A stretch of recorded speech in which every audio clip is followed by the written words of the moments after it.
Disclaimer. The stories read and presented on this video are sourced from random books. We do not claim any copyright of the story content. We are reciting those stories for education and learning purpose only. नमस्कार, चलिए शुरू करते हैं हमारी learning English from stories.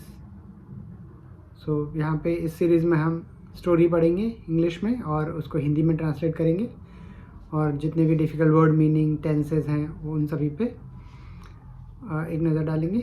चलिए देखते हैं, तो शुरू करते हैं स्टोरी 1 ऑफ 108 स्टोरीज़। और आज की स्टोरी है the horse, the hunter and the stag. So सबसे पहले हम स्टोरी पढ़ते हैं एक बार पूरी और उसके बाद हम सेंटेंस बाय सेंटेंस उसको ट्रांसलेट करेंगे। Okay, so the horse, the hunter and the Stag. A quarrel rose between a horse and a stag. The horse wanted to take revenge, so he asked a hunter for help. The hunter told him, I will help you, but before that, I need to place a piece of iron between your jaws and a saddle on your back to keep you steady.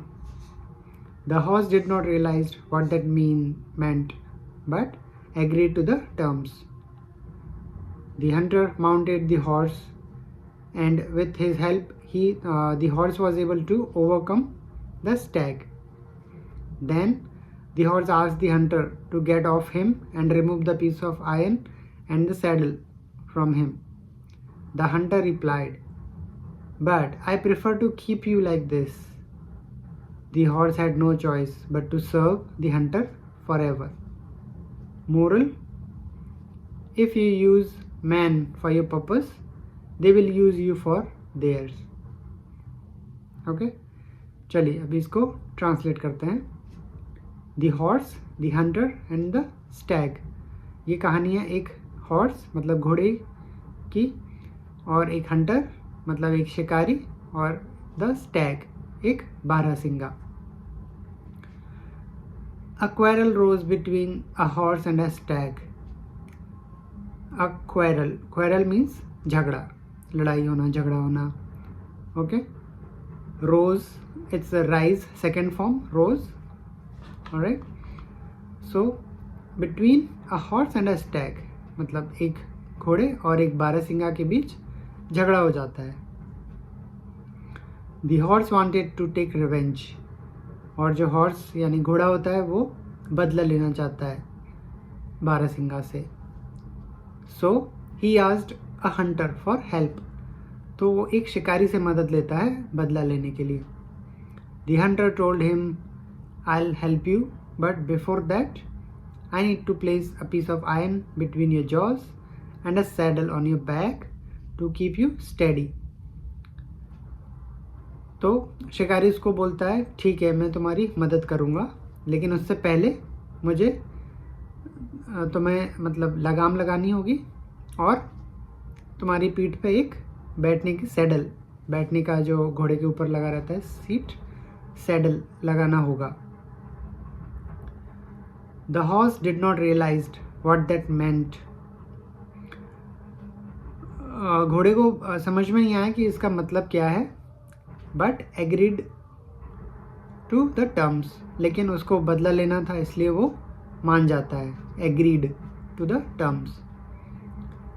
The hunter mounted the horse and with his help the horse was able to overcome the stag. तो जो शिकारी होता है वो उसके लगाम लगा देता है घोड़े को और उसके ऊपर एक सैडल भी लगा देता है, और शिकारी की मदद से घोड़ा बारहसिंगा से बदला लेता है। और उसके बाद क्या होता है, then the horse asked the hunter to get off him.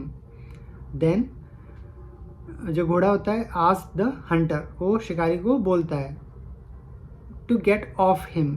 Get off मतलब हट जाना, वो उसके ऊपर बैठा होता है सैडल पे, तो उसको बोलता है कि ठीक है अभी काम पूरा हो गया, अभी हट जाओ, गेट ऑफ।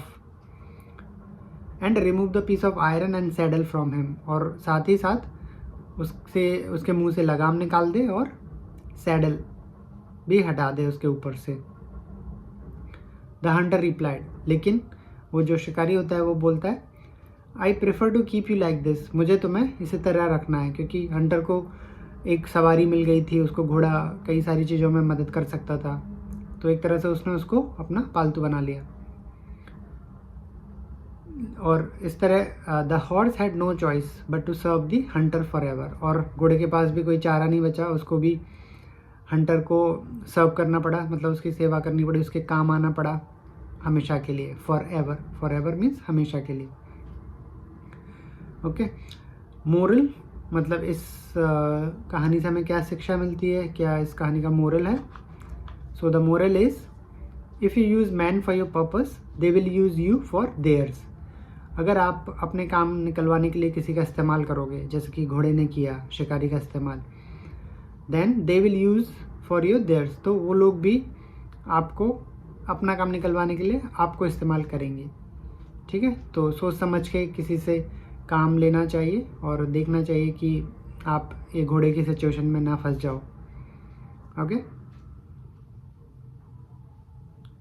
ऑलराइट। अगर आपको इस स्टोरी में कोई भी डिफ़िकल्ट वर्ड है जो आपको नहीं समझ में आया, या कोई सेंटेंस में आपको कोई कन्फ्यूजन है, तो आप कमेंट करके बता सकते हैं, and I will reply on that comment, and see you in the next story. Stay tuned with Shiny and Educational channel and subscribe it.